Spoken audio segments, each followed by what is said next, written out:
We always talk about the issues that we had with this boat, but we also talk about the good, the first time tubing, our first time getting out there, our first inlet run, even our second and third and 100th inlet run. It just never got boring. Welcome to the Blue Top Podcast. We are Sofia and Ariana Jewelewicz, twin sisters and co-founders of Blue Top Legend and Blue Top Yachting. This is where we dive into all things yachting, maritime marketing, and running a business on and off of the water. From insider tips to stories that inspire, we're here to help you navigate success. Today we're taking a trip down memory lane and talking about Mini Blue Top, the boat that started it all. She may have been unpredictable, stubborn, and required a lot of love, but she gave us some of the best memories of our lives that we will cherish forever. I know we touched a bit about it on the last episode and we did have to make a part 2. Welcome to the part 2.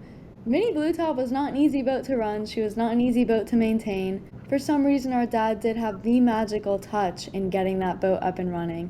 Ariana, do you remember how frustrating that 2-stroke engine was compared to the 4-stroke that we have today? Why do you think our dad had the magic touch? He always has a magic touch. There's no right answer to that. I feel like dads in general just know how to do everything. They fix everything. Whether it was the original 13-foot or the 16-foot, something always breaks. No questions asked. We'll just shoot him a text, be like, hey, can you help us with this? He'll be right down at the dock when we get home. And he always teaches us, which is what I love, because then if that same problem happens again, we'll be able to fix it on our own. He loves helping us, and it's so nice to spend time with him. He always teaches us, and I think that's such an important skill to point out because it allows us to be able to handle these future problems on our own. Whalers are great boats. I don't think that there is a boat built to handle our level of pounding that we put those boats through. Any boat would break. The 2-stroke gave us so much trouble. To answer your question about how frustrating it was very frustrating, but I appreciate the struggles that it gave us because it made me appreciate the 4-stroke so much more. That thing starts just like a car. You turn that switch, it starts immediately, but with the 2-stroke, it was a 20-minute process of warming up the engine. It sputtered, we had to sit there pumping the gas bulb for literally 20 minutes every time just to get out on the boat, but it was more time spent with my sister and I really didn't mind it. We ended up talking, it became part of the routine. It definitely made me appreciate the 4-stroke a lot more. Having a 2-stroke taught us so much about the importance of boat and engine maintenance because if you did not stay on top of that with the 2-stroke, you would not have a functioning boat. You really had to stay on top of it. You could not be late to any of that, whether it's filling the oil or keeping up with the engine services or checking the wiring. We did forget to fill the oil, I think twice on our boat, and it started beeping so loud. It was this continuous beep. It wouldn't just beep and then stop and then beep and then stop. It was one continuous, very loud beep, and we had no idea what that was the first time. We were very far from home. I think we were an hour and a half at Lake Rogers, and we just had no idea what was going on. Then the boat started sputtering, and we were freaking out. It's important to note that did happen to us a couple of times, and each time that the boat would start making a very loud beeping noise, we never knew what the problem was, and it was always a different problem every single time. We did get that alarm so many times. The majority of the time, it was low oil. But one of the times, I think it was the engine overheating, which had us really panicked because we checked the oil and it was fine. We had no idea what was going on. Yes, I forgot about that. One of the times it was the engine overheating. We were out there, I think we were tubing or trying to tube, and so we were obviously running the boat because I was having the time of my life getting flung off. And Sophia didn't care. She was having the time of her life trying to whip me off. It stopped working. All of a sudden, the engine stalled, and we were sitting there. We did check the oil because in the past that had been the problem. We checked the oil, we took the engine top off, checked all the wires, made sure nothing was corroded, none of the wires were corroded. We checked the prop, made sure that was spinning correctly, and everything was fine. At that point, we were sitting there completely clueless. We had no idea what was going on. And then we did a quick Google search, and it did say that one of the primary causes of the engine stalling like that with the beeping noise could be overheating as well. We took that cover off and the beeping stopped, so we figured, oh, let's just keep the cover off and continue tubing. We continued tubing. Maybe a minute and a half later, the beeping started again and the boat wouldn't let us move. The boat would not go any faster than maybe a mile an hour. It was very scary not being able to move because we were in a wake zone, we were tubing. So having all these very large boats coming right at us and not being able to speed the boat up, it was terrifying, but at least now we would know what to do in that moment. We were fully abandoned in the middle of Lake Rogers. I totally forgot about that when it overheated. Luckily, Google's there, like I said. We figured it out, but even after we realized the issue was overheating, by definition, there's nothing you could do besides let your engine cool down, which for a two-stroke and a boat on a hot, sunny day in Florida in the summer will take a long time. We just sat in the middle of the lake. Luckily, we didn't move around too much. We couldn't have anchored because that day it was really deep and our anchor is not long enough. We sat there, waited for it to cool down, called our dad, tried a ton of different things. Eventually, somehow, we got the boat up and running again. Luckily, we did not need someone like Towboat to come get us. That would have been another added issue on top of everything else. Overall, that story among many others, the two-stroke taught us so many lessons because we learned how to handle those issues, whether it was the oil or having to rewire something or keeping up with the engine services or having to spray some coolant or whatever it might be. We have become so much better about engine maintenance and preventing those problems. Now, luckily, with the four-stroke, it's really not that big of a deal. That four-stroke maintains itself a lot of the time, but it's also important to treat it like a two-stroke because your engine is the center of a boat. Without an engine, there's no boat. We had to replace the piston and the rings quite a few times, constantly had to warm up the engine by revving it and pumping that fuel bulb. It was a whole process, but like I said, it became a routine for us. We would get out, ready to go on the boat, sit there on the dock, pumping that bulb, revving it, warming that engine up with the two-stroke. And then we would get out, have the time of our lives. We would come home, be ready to do it all over again, cool her down, do all of the engine maintenance that we had to on the two-stroke, check the oil every day. I will say we got very good about checking the oil. That engine ran through oil. It would run through that so quickly. It was most likely because we took the boat out a lot. It ran through oil so much. It definitely set good habits to check that daily, check those wires, check the corrosion. It really became a routine for us that we enjoyed. I would be back there pumping the fuel bulb, Sophia would be warming up the engine. It would become something where I had this to do, Sophia had that to do, and it wasn't 20 minutes all of a sudden. It was more like 5 to 10, depending on how cold it was outside and how much the boat wanted to cooperate with us. It's still like that. We have a routine even with the new Blue Top where when you're in town, I'll fill the gas, you'll hose the boat, we'll do some scrubbing if we need to. But we both delegate tasks that we each like to do.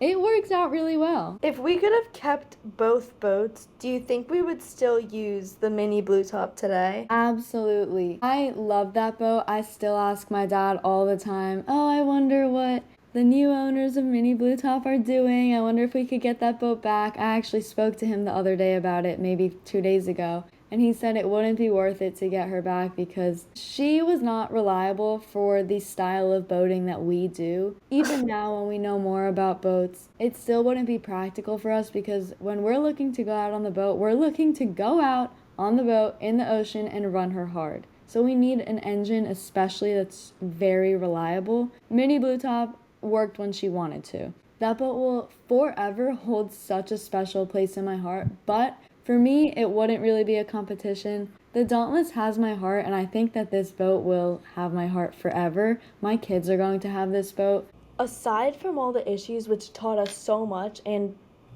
just made us spend more time together, I can't complain, minus the near-death experiences that we did have. It's the good memories too. We always talk about the issues that we had with this boat, but we also talk about the good, the first time tubing, our first time getting out there, our first inlet run, even our second and third and 100th inlet run. It just never got boring. The issues made us appreciate the time that she was functioning even more. Whether it was just sitting out on the lake with just us talking for hours, or going out there and running the inlet or diving. It was so much fun. The good and the bad come together to make incredible experiences that I'll never forget and incredible life lessons that we're still using today, whether it be with the new boat or with our businesses. Both boats have been such a blessing in our lives, and God really did place each boat in our life at a specific time when we needed it the most. When we first got into boating, we didn't know anything about it. We were full sending it. We figured, hey, let's get a boat because it sounds fun. Now this has become my life's passion as a yacht broker. It has led me into my work that I do every day. And it's led Ariana to start Blue Top Performance. We're expanding on the Blue Top brand, and we would not have it any other way. I remember when we were thinking about upgrading from the Super Sport, we were back and forth between getting a Montauk and wanting to keep Mini Blue Top to now having a Dauntless. If you know whalers, you know that Montauks are their most popular model and most sold model, especially with the 17. Very, very popular boat, great boat. But now having the knowledge that I do today, I am so happy that we got a Dauntless because they're a heavier boat than the Montauk. They're a sturdier boat. Given we do still break her all the time, but if we had a Montauk, I truly think that boat would be cracked in half. I definitely feel safe in the Dauntless. I think we've been on a Montauk once with one of our friends. It is a much thinner, lighter boat. It's pretty much the same size, but the Dauntless, you could just tell by being on it, it's a much heavier, sturdier boat, especially for our style of boating, or anyone that likes to be a little bit reckless, let their adrenaline get the best of them sometimes. I highly recommend a Dauntless. It's so nice to have a boat that you could do water sports with. It makes tubing and wakeboarding so fun. And we still don't have a tow hook on this boat, but we compromise. We put it on the cleat. I usually do the port cleat.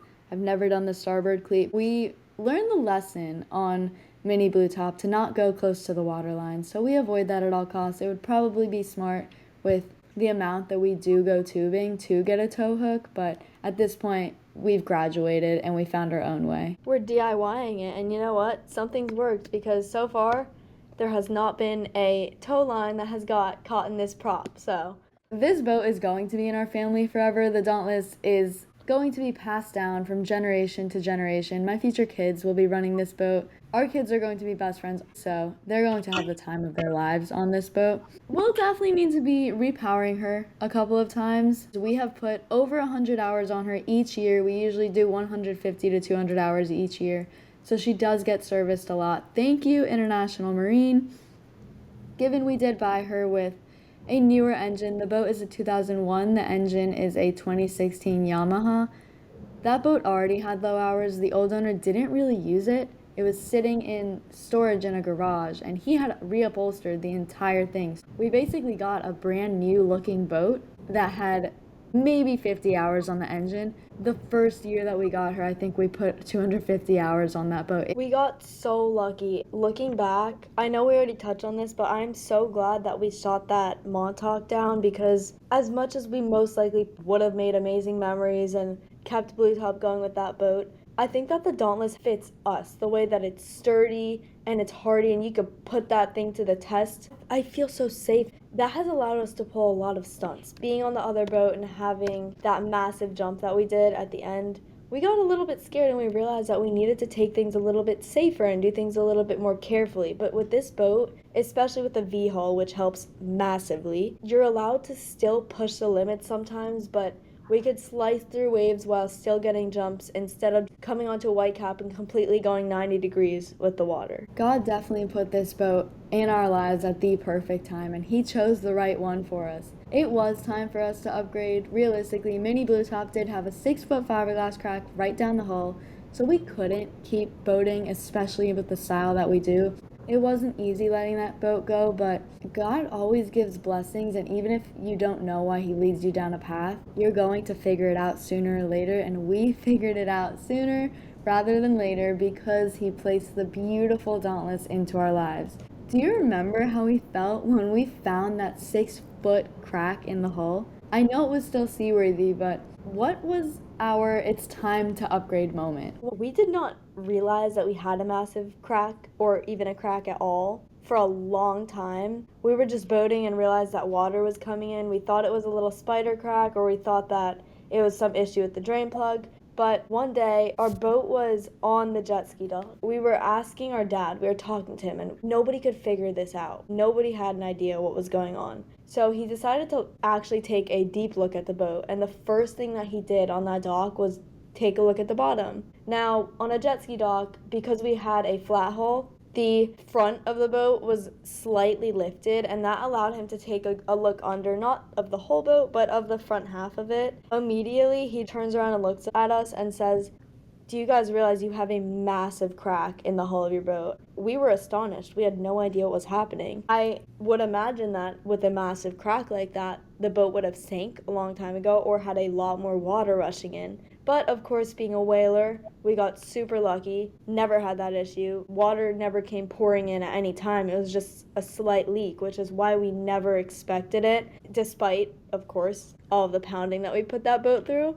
After seeing that massive gouge in the hull, which caught us by complete surprise, while I was astonished and completely terrified, a sense of me was also proud for putting a crack in her because that's a symbol of what we put that boat through. Also, nobody else can say that they put a huge crack in a whaler like we did. Let alone a 6-foot crack. That's half the boat, basically. And we also have, luckily, the videos and pictures to prove how that happened. Now, I don't know the exact moment that crack was put in the boat because we had no idea to look down there, and the water leaks were coming in for quite a while before we actually were smart enough to take a look on the bottom of the boat. So whether it was from that 90-degree jump or just from the constant pounding that we put that tiny little boat through, given she did have a flat hull, with our actions, we truly put Boston Whalers' unsinkable mention to the test. At that point, we realized that 13 foot had put in her dues. She kept us safe. She could have flipped many times, but she didn't. She kept us safe and taught us so much about boating. Even on that massive jump where we ended up 90 degrees with the water, she somehow stuck the landing.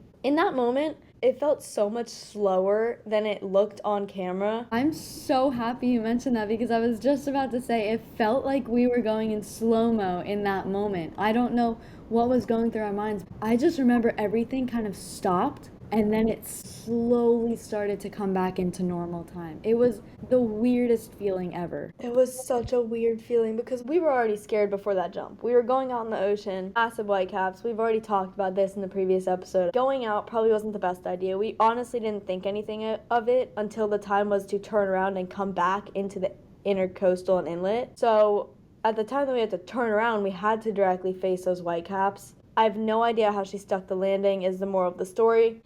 I just vividly remember that moment feeling like a very long time. That boat slowly going up, me kissing the front of it, thinking, oh, we're going to die. Somehow slowly sticking the landing, and then everything comes back into real speed. I couldn't tell you how it happened. That was God looking over us. That boat probably, without that, would not have stuck the landing. I have no idea. Maybe the wind pushed us. Either way, she stuck the landing, kept us safe. We were 90 degrees with a massive wave coming at us.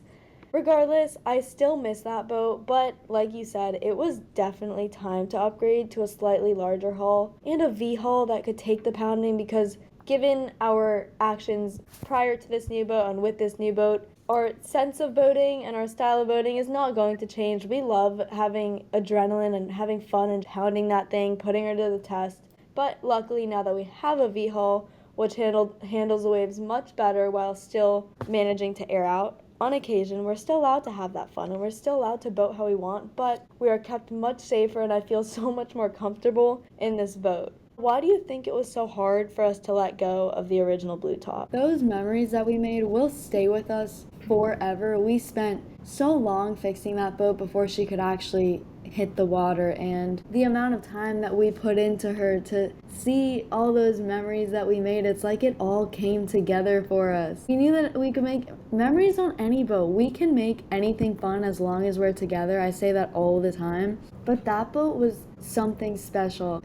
The minute that we stepped foot on that boat, immediately our moods were lifted. We were having the best day of our lives, dancing, laughing, having fun. Even if it's just each other, we were having the time of our lives. It's all memories that I will never forget. These are stories that we'll be able to tell our kids one day. They're stories that we could tell our friends. It always puts a smile on someone's face. It's such an interesting story to be able to tell because everyone has their own version of this, but no one can tell our story.